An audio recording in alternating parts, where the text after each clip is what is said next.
Welcome back to the Webby and O'Neill channel, and thanks for joining us for another video. Plenty to discuss in today's chat, so get involved, have your say as usual, and we'll try and get through some of your comments throughout today's video. Now, you've got to be cold, because I must have seen you for at least an hour stood outside Old Trafford having a chat with some Manchester United fans. Well, I hope they were Manchester United fans. Can you tell me what was said in that conversation? Because you've not told me yet. No, there was 4 United fans I know and pals, and we had a long discussion about United. I ended up with an headache, but hey, that's par for the course. But it was 2 things I think we basically agreed on, and that was the culture of the club has to change no matter what. The other thing, the club needs a full overhaul. But with 3 out of the 4 of us was adamant that Ruben Amorim cannot be a casualty of whatever goes on at this club, with an overhaul, with a culture change, or anything. Yeah, I've got to pick up on something that I've seen earlier today, this morning, and it was an article from the Daily Mail from Chris Wheeler, I think it was, if my memory serves me right. Let me know whether you take it with a pinch of salt or not. But a snippet of that article says about the players actually losing faith with Amorim's system as results and performances continue to suffer. The 40-year-old still may have their support, but confidence in his methods is inevitably starting to ebb.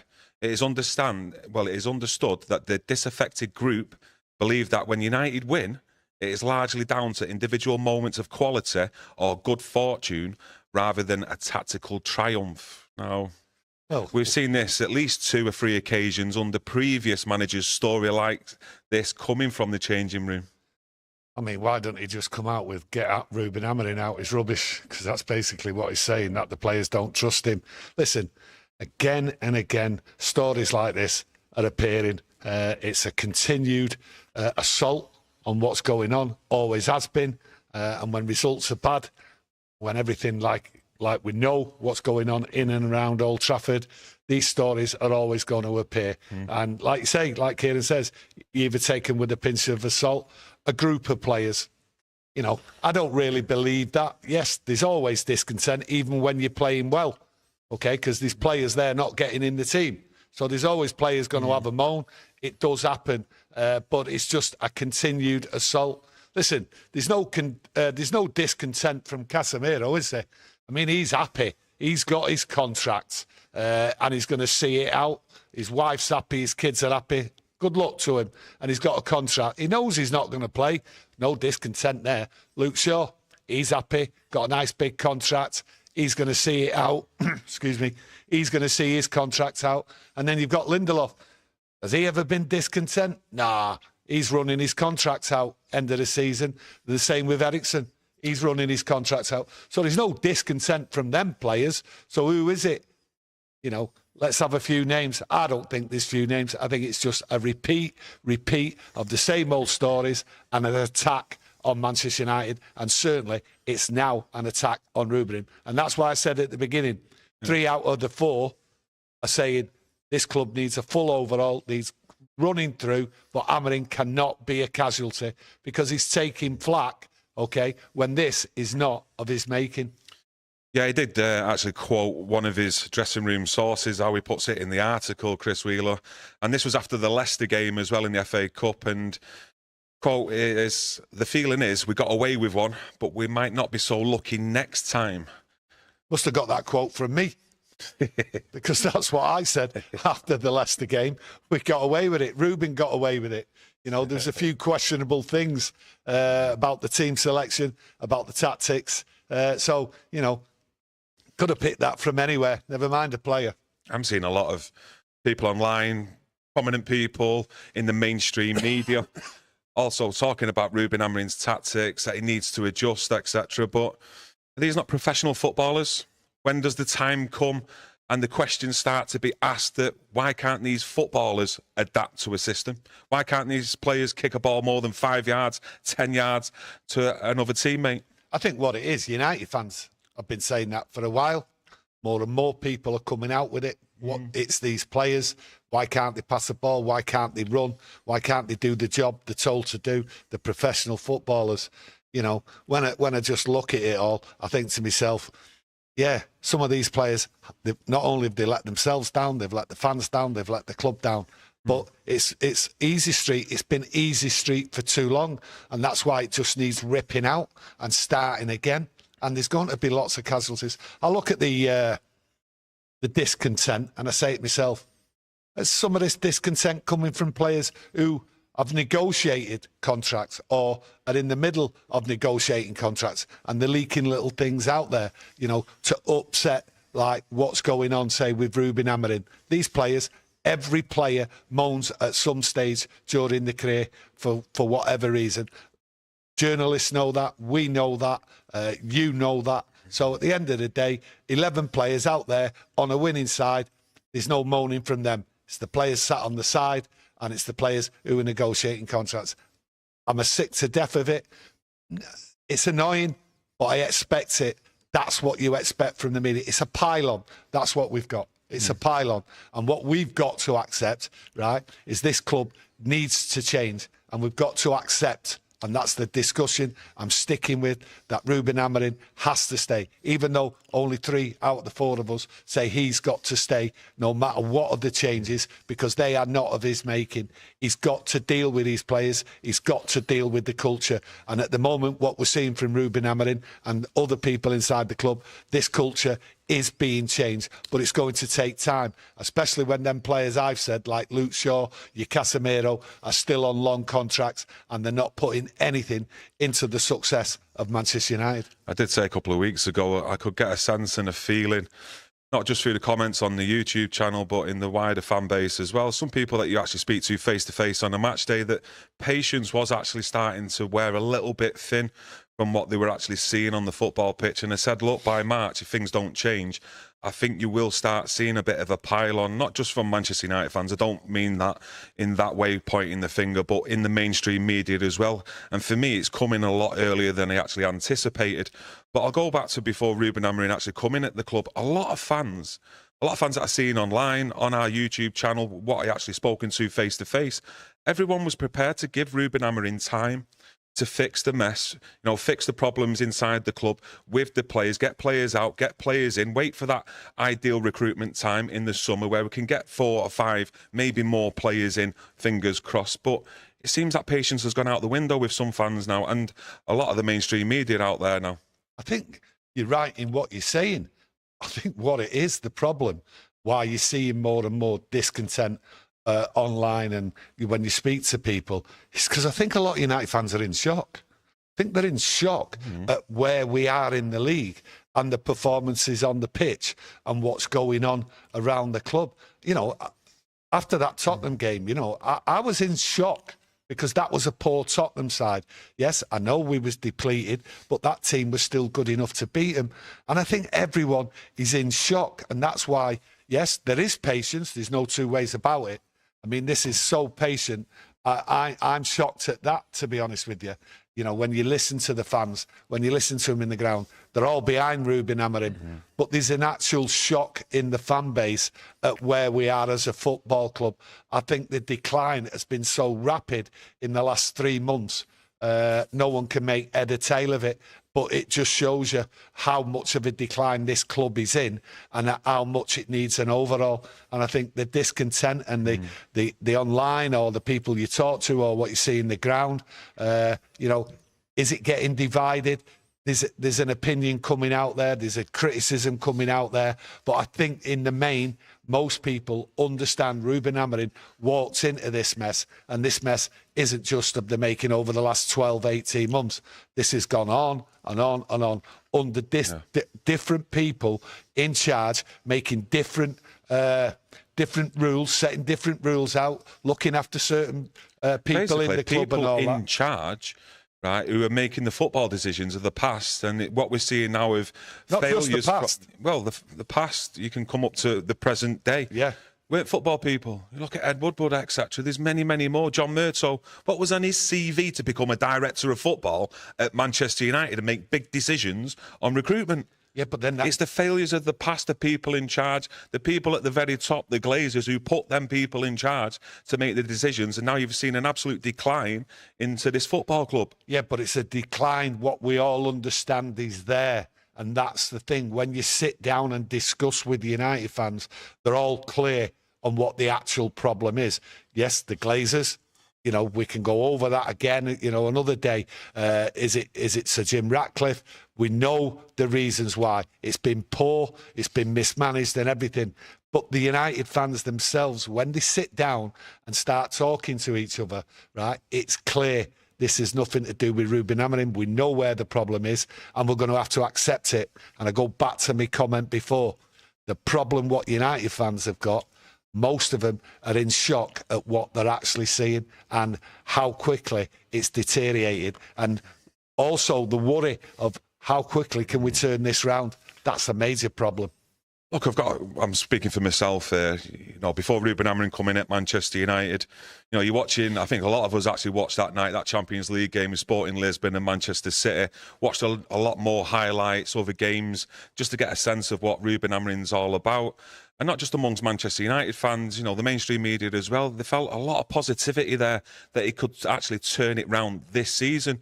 And in December, I think his first game was the 24th of November against Ipswich. And we were saying on here, me particular, a couple of times in that December, by that Liverpool game on the 4th of January, I expected to see some sort of improvement, something of a settled side, something improvement in terms of in the attack, you know, some more patterns of play, combinations, partnerships, and more goals in the team. And it's not happened. Well, that then doesn't mean that, oh, right, I've got to throw my toys out the pram when he's not a good enough manager.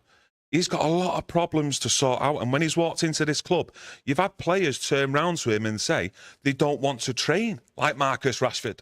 They're not wanting to do what he wants the players to do, follow out the instructions in how he wants to play football. A lot of us have mentioned for a long, long time now about the attitudes of Marcus Rashford, Anthony, etc. Managed to get them out the door in January.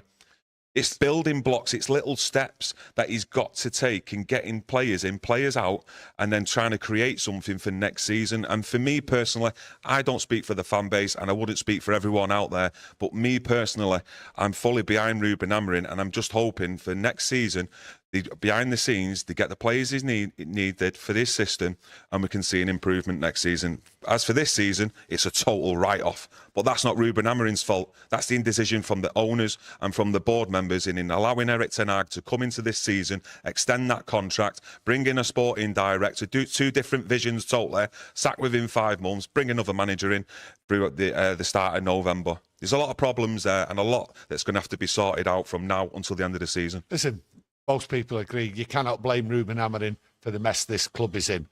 But the thing is, what you're seeing, and quite rightly, there is criticism of Ruben Amorim with the results, etc. and all that, and that's par for the course. When you see games being played like it is, and when Ruben Amorim turns round and says, I'm not changing my style, okay, then you look at the results and you think to yourself, whoa, hang on a minute, this ain't going right. I mean, we've got 13 games left.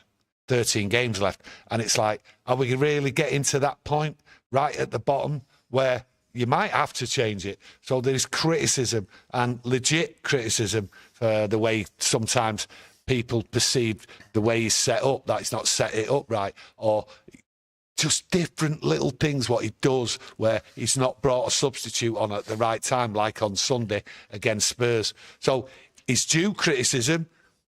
Fans are entitled to give criticism on what they say, so long as it's constructive, okay? But it doesn't deserve any criticism for where we are as a club.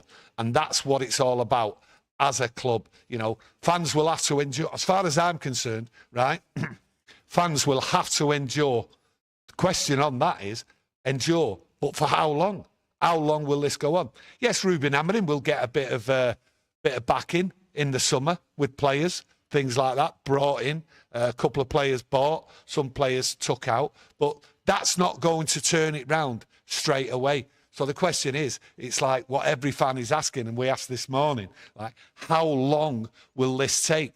Well, I look at it as a whole. I've had discussions about it, and it's going to take a few years, a lot longer than Sir Jim Ratcliffe, right, and Omar Barada and all that, and Brailsford are telling us, because I think they're in trouble as well. I think they've been caught out because, yes, they've run businesses, Sir Jim Ratcliffe and Brailsford, right, but they've never had a culture of footballers like this. Said yesterday in the video, going back to the Tottenham game, Dorgu, I mean, it's his first signing. I know we brought Heaven in, the young kid from Arsenal, but Dorgu's ready for the first team. And I've seen an improvement already there with Dorgu, going down that left-hand side, taking up positions in an attacking area. And it was just that Garnacho on that day wasn't lifting his head up, chin on the chest too much. And I do actually believe that miss in the first half with Garnacho, I don't think he actually recovered from that. I actually think it actually got to him for the majority of the game, because you look at his play, he looked frustrated. He always then looked like he wanted to cut in time and time again and forget everybody else to try and get a shot away to make up from that miss. And you can understand that maybe from a young lad, you know, something playing on the back of his mind, can't get over it yet. It's not maybe got the experience, you maybe could say.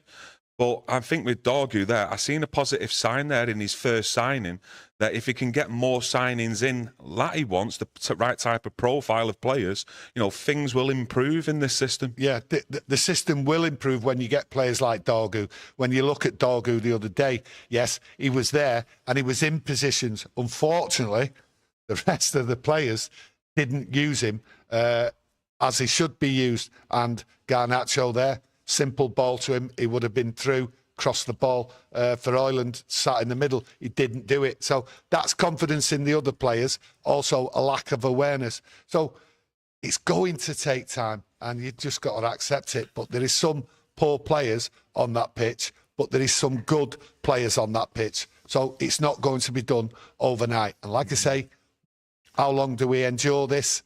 I think a lot longer than some people think. Yeah, more than one occasion as well, with Dorgu getting into really good positions in that Tottenham game. Just going to dive into the chat. Vincent McDonald, thanks for your super chat, mate. All right, lads, hope you're well. In my opinion, the only thing to get us out of this mess is investment in playing staff, removal of players that trust in Amorim's system. I support Amorim, but I am worried about Ineos. Well, you've got to go back to what I started with, the culture.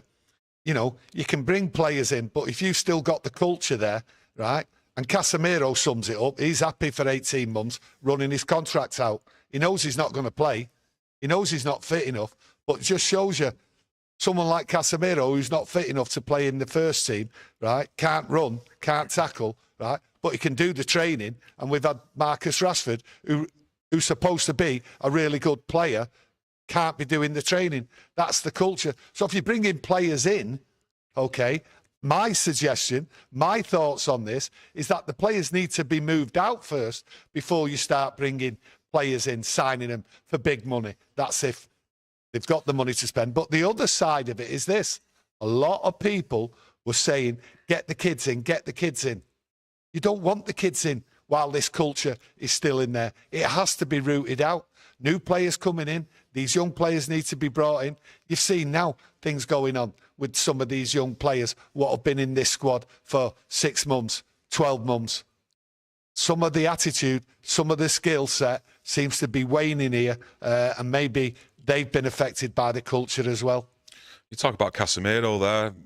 If Casemiro had legs around him and was maybe in a different system, and, you know, pick a couple of players out of the current squad like Agate and Collier who could cover the ground, do all the legwork, you'd see a prime Casemiro at Real Madrid, or Casemiro of the first 6 months of when he first joined Manchester United. And I go back to the start of the video when I mentioned, you know, everyone out there who's against Amorim is saying, why doesn't he adapt to the players? No, no, no. It is time now for the players to adapt to the system. And Manchester United actually get an identity, a playing style on the pitch. I mean, the last time I actually enjoyed watching any football at United, I've got to be honest with you, it was under Ole Gunnar Solskjaer. But we know how that went, because he adapted to the players and they then threw him under the bus, like we all know.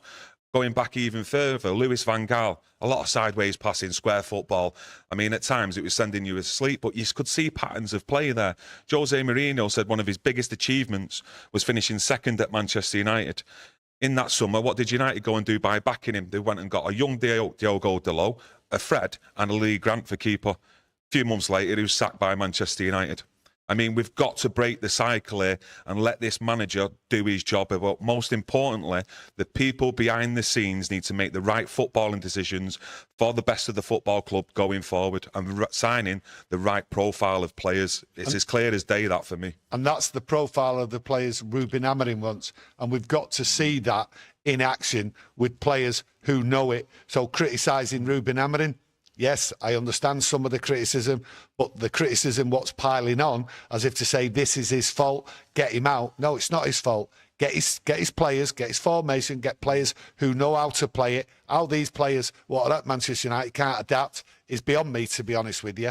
But then, you know, you just look at some of these players. You mentioned Casemiro there, right, about, players there around him and all that. We didn't bring Casemiro in to be looked after on the pitch. That's what people out there have said before, and I've said it before. Casemiro's not there, right, to be looked after by other players to do the donkey work. Casemiro's doing the donkey work. He did the donkey work at Real Madrid. He did it when he first come in at United, but his legs have gone. He's finished. So he's a bad signing, okay, because there's nothing there for the benefit of Man United now except paying out for over £300,000 a week to a man what knows he's not going to play, who's not capable of playing, and there's plenty of others in there. So we need the players in. We need to see the system, and we need to see if Ruben Amorim can turn it round with the system, what Sir Jim Ratcliffe said he wants to be seeing implemented here. So it's all big ifs. There's a long way to go, and it's driving us all mad. I don't think a summer transfer window either, this summer coming up, is going to fix all the problems either. 3. I think at least 2, maybe 3 summer transfer windows. 3 summer ones. Not the January ones don't really achieve much. You know, there's a lack of spending in January, and there has been for quite a while at Manchester United, but we all understand why. But it's the summer. It's going to take 3 because you're still going to have players here who are not needed, who we don't want here, who are bad around the other players. And like I say, that revolves around the culture. So 3, I think most people are in agreement. It's 3. It's 3 summer transfer windows. So we're gonna have to put up with it. But will Ruben Amorim be able to get these players in and get a team where we see entertainment and we see winning results? But I go back to it. We've got 13 games left. He's under massive pressure not to change it, to get some results and get some points on the table. Because if you go into the next 3 games, and we're seeing what's been happening, we're getting beat. Them next 3 league games, if we get beat, you know, we're close. The pressure will pile on him. I'm not saying we should have talk about relegation or being involved in the relegation fight, but what I'm saying is there is people out there sharpening the pencil already. They're talking about discontent. The players, that will grow. That will grow. So the next 3 games are very important to get points on the board, and that's what we need to see. And that's why I was disappointed with Sunday at Tottenham. I thought we should have got something out of the game, and it's all down to not putting the chances away. And that is the main thing what has to improve. Anything else you can tinker with as far as I'm concerned, right? But the main thing is the goals. Yeah, a lot of people in the chat saying congratulations, 85,000 thank you subscribers. So thanks for letting us know. Big achievement by all of yous out there, to be honest with you. Massive. It's not down to us. It's about all yous interacting with yous, coming back, getting your opinions in, and most of all, spreading the word. And if you want to leave a like on the video to help support us, that'd be great, as it's much appreciated. Yeah, 85,000 subscribers. That's great. We don't shout on here about subscribers and that, but thanks for acknowledging that, and we do appreciate it, and we do appreciate anyone what subscribes. So more power to your elbow out there. Yeah, we were just discussing like transfer windows, summer transfer windows. I know you're saying 3 summer transfer windows, but I actually think it could be sorted in 2, to be honest with you. But I do believe it's pivotal that we do get some form of European football next season, whether that's Europa League or the Champions League, either qualifying through winning the FA Cup or the actual Europa League this season, you know, to obviously bring in some revenues there, not more to like attract players, because I still think players out there will still want to come to Manchester United. It's just about the revenues on money and the budgets of what they can and can't spend in that aspect of it. Well, I've said it for 4 months. I did say it about the Europa League when we got the first 2 draws, and everyone was screaming blue murder about what's going on here. And I said, no, we'll be all right. I looked at the games and I thought to myself, Rick, yeah, the disappointing 2 results. And I actually said, we'll qualify. And we have qualified. No one was saying that after 2 draws. No one was saying it. And I have said since then, right, since Ruben's come in, I do believe that we've got a good chance of winning the Europa League. But that doesn't make sense with all the results. You know, having this conversation here this morning, you know, doesn't make sense. How are we going to win the Europa League? But there's something there, as a United fan, where I look at it and think, I think we've got a great chance, but we do need it. And I have stated before, we do need it. We have to have it. To get into the Champions League is so pivotal for the future of this club, because these other teams going to like start moving too far away. We've already got City, the likes of your Liverpool and that. Newcastle ready to take that step, okay? Now there's other clubs running around there, right, trying to get in there. Your Bournemouth, your Nottingham Forest, your teams like that. Chelsea have surprised me. Yes, they're waning a little bit now, but they're up there. So the gap's going to get bigger, and that's why it's pivotal that we get in the final and win it and get in that Champions League for many, many different reasons. And then we can fall back on the FA Cup. Now, that is a big problem coming up, okay, with all these injuries, okay? We've got Everton, then we've got an FA Cup game, and you just got to look at that FA Cup game and go, if the injuries aren't back, if the injuries aren't sorted, then you have to turn around and say, do you know what? Put a couple of kids on for a one-off cup game and go for it. Now, there's nothing like the magic of the FA Cup, right, to get players looking for glory. And the FA Cup brings glory to many, many players, especially young players. Yeah. So that's what I'm looking forward to. They're the light at the end of the tunnel for this season. But it's a struggle in the league, and it's all about getting points, not the style, not the entertainment or anything like that. Just go for it in the cup games. That's how I see it. Yeah, like I said yesterday after the game, I thought for the last 20 minutes he could have brought one or two of them youngsters on just to change it up. Should have, not could have.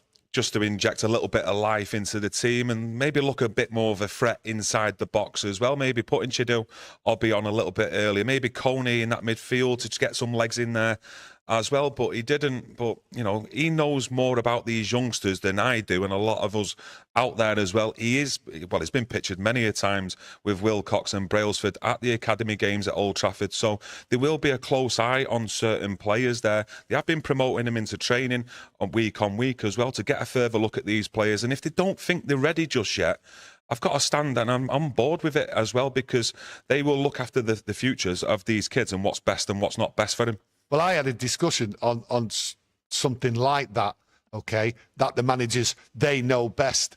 Well, Ole Gunnar Solskjaer didn't know best, did he? By not bringing in Ahmad. He didn't want him in, okay? He didn't want him on the pitch. Yeah, but that was way too early when Solskjaer... In my opinion, you've got yours. Erik Ten Hag didn't, neither. But this is what I'm saying. When you talk about managers, you give them so much, right? But they're not always right. And sometimes players do slip through, okay, by not giving them that chance. This is what I'm saying, okay? By not giving them that chance when the opportunity is there. And I say the FA Cup for these youngsters, the opportunity is there, okay? And then he can take a real life look at what goes on in a pressure situation. It's okay when they're training or they're playing in the under-18s, but there's times when you have to take a look at these youngsters in a pressure cooker. And there's no bigger pressure cooker than playing for Manchester United at home than in the FA Cup. Yeah, no, I do understand that. I've seen a couple of chats as well, basically saying about the attitude, the leadership in the team, and they don't think it's strong enough down the spine, you know, going from centre forward, centre midfield, and into the defence of the team. Obviously, goalkeeper as well. I'm going to be perfectly honest here. I'm disappointed with the leadership, not just from Bruno, who's the captain. I don't think he's shown leadership off the field as well. The way things have gone on, players leaking stories and everything else like that. But on the field, at one point there, I thought there was like 3, maybe 4 players who would like got themselves up, ready to be leaders and that. And there was signs of that a few months ago, and I did mention it, but it just seems to have been evaporated now. And playing Bruno out of his main position seems to have taken that leadership away from him on the pitch, because I was watching him there Sunday. At times he was playing right back, he was having to cover, and then he's just running all over, and then he just gets lost in the game. So that leadership, I don't see it on the pitch now. I thought it was there. I thought it was coming back. I thought there was good signs. But now leadership, I've got to agree, there doesn't seem to be any. Maybe now some players have gone back into the shell because the pressure is immense. It's coming from all over, especially the media and everything else like that. And I think some players are going back into the shell and hiding. I think that's what's happening. That's what pressure does. Yeah. That's what pressure does. But these players have brought it upon themselves. Maybe they got into a little bit of a false sense of security, thinking, oh, everything's hunky-dory. Ruben Amorim's come in. Look at me, I'm trying. I go like, say, Liverpool, you know, play well against Liverpool, play well against Arsenal, but it seems to have evaporated since then. Win against City away. It seems to have all gone, this players standing up, because we did a video about how the players seem to be standing up to the challenge and that, but that's evaporated. And that's the weakness, and that's the culture, and that's what's inside Manchester United. Give them a little bit, and then a bit of pressure pulls in. Next thing you know, they just crumble, just like they do on the pitch. Get what you're saying. I do remember that video, but looking back on it now, the difference was tactics. In the way Ruben Amorim sets up away at Manchester City, away at Liverpool, and away at Arsenal. And you look at the dogged fighting spirit that them players are, where they sit 5-10 further back, 10 yards back, and they're all compact, looking to throw the bodies on the line, block shots, trying to actually like play some slick passing that we've seen at Anfield with the likes of Kobbie Mainoo, Agate, Bruno Fernandes, and others as well. But when they open up, like we do at Old Trafford, we see it time and time again, where we can get picked off, especially in them wing-back positions. All a centre-forward needs to do is drop into midfield, play a one-touch into midfield. You have then the wide player running down our right or left-hand side, and one ball straight over the top, and they're in. And that's how easy it is for teams, opposition teams, to come here to Old Trafford. You see it time and time again. What's annoying about that, what you just said, is that we can all see that. Yeah. We can all see it. But Ruben Amorim's adamant, and he's, as far as I'm concerned, I read it this way, that Sir Jim Ratcliffe and Ineos are backing him, okay? So when he says, I'm not changing the styles, that's what's coming. When we open up, it's not going to change. And it's hard to take, really. It's hard to accept because, you know, I look at football, and some of you out there won't even remember this. I was playing football with 5 attackers, 3 midfield, and 2 fullbacks. That's how football used to be played. It was all about attack, scoring goals and everything. So we can go on about tactics, styles and everything. And it has changed over the years how style and tactics are put on the pitch. But these players just don't seem to be able to adapt. And that's the poorest thing of all about professional players. I've said it before, I keep saying it, I keep repeating myself, and it's annoying that I keep going down that route. Yeah, just diving into the chat. Ramazan, thanks for your super chat, my mate. He says, suffering is painful. For United, it is necessary. Yes, it is necessary. And I've said that. I've said it all season, said it at the start of the season. We're going to have to suffer. We're going to have to take the pain. Okay, but the thing is, I didn't expect this much pain, okay? This is absolutely the most painful I've ever experienced watching Manchester United. So pain is necessary, but this much pain, I don't think him up there wanted me to endure this much. Yeah, I'd just like to thank you all for joining us today, getting involved in the chat. Like a couple of you said earlier on, congratulations on the 85,000 subscribers. It's much appreciated. Every single one of you out there coming time and time again to contribute with your own opinions and spreading the word. And if you'd like to leave a like on the video, it's much appreciated as always. We'll be back tomorrow with another live video. So if you'd like to come and join us again, get that notification on, and we'll see you again soon. Hopefully you enjoyed the chat. Thanks, everyone. Thank you.